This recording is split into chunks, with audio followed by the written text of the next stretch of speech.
Christians اور even باقی جو مذاہب ہیں ان کا انلیس کہ وہ اپنا پاسٹ، اپنی تاریخ، اپنا مذہب، اپنی روایات، اپنا کلچر وہ کمپلیٹ اس سے چھٹکارا نہ حاصل کر لیں، وہ ہندو دائرے میں نہیں آ سکتے.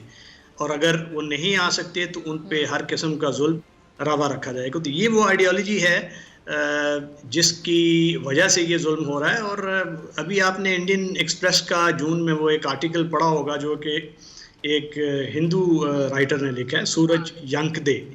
تو اس میں ایک چیز جو بڑی ہوش ربا ہے وہ یہ کہتے ہیں کہ یہ ہم تو دالتس جو ہیں، جو کہ شیڈولڈ کاسٹ جن کو کہا جاتا ہے، جو کہ ہندو مذہب کی جو 4 کاسٹس ہیں ان سے بھی نیچے والی، جس کو پنچمی کاسٹ کہتے ہیں، وہ اس کا حصہ ہے. تو ان کو تو انسان ہی نہیں سمجھا جاتا، اور ان کے خلاف کہتے ہیں لکھتے لکھتے ہمارے حواس شال ہو گئے ہیں.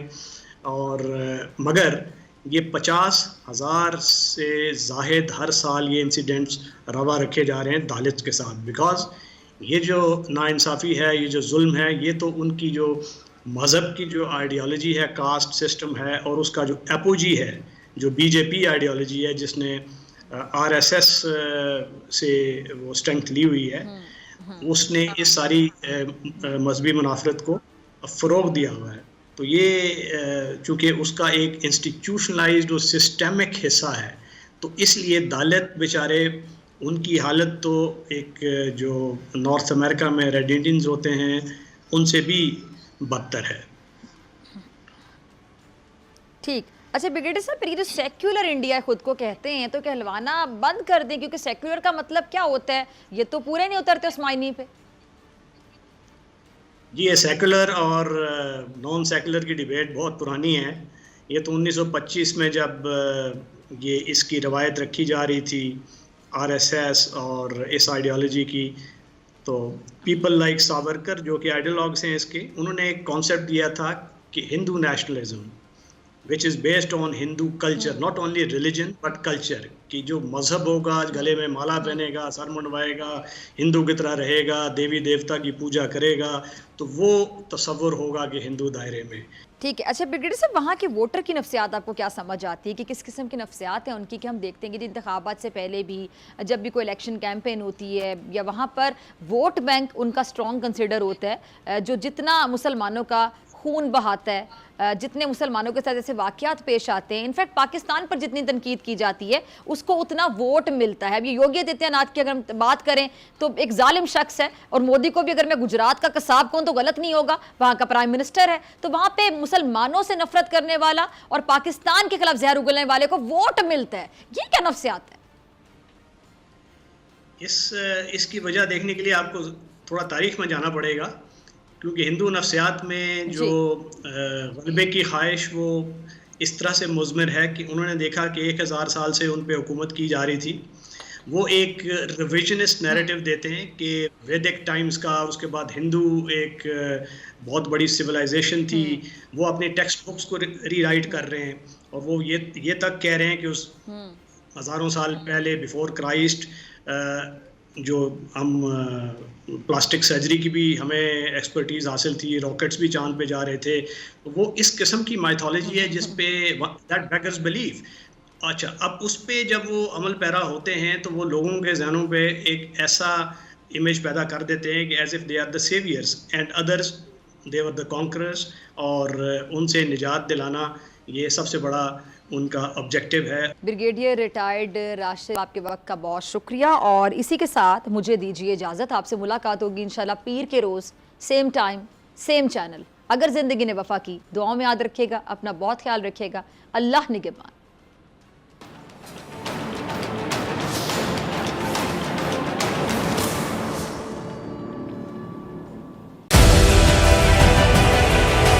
ڈیجیٹل لون سکیم، عوام کو قرضوں کے جال میں پھنسا کر لوٹنے والے بھیڑیے بے نقاب. بول کی کاوشیں بارآور ثابت ہو گئیں. آن لائن قرض مافیا کے گرد گھیرا تنگ ہو گیا ہے.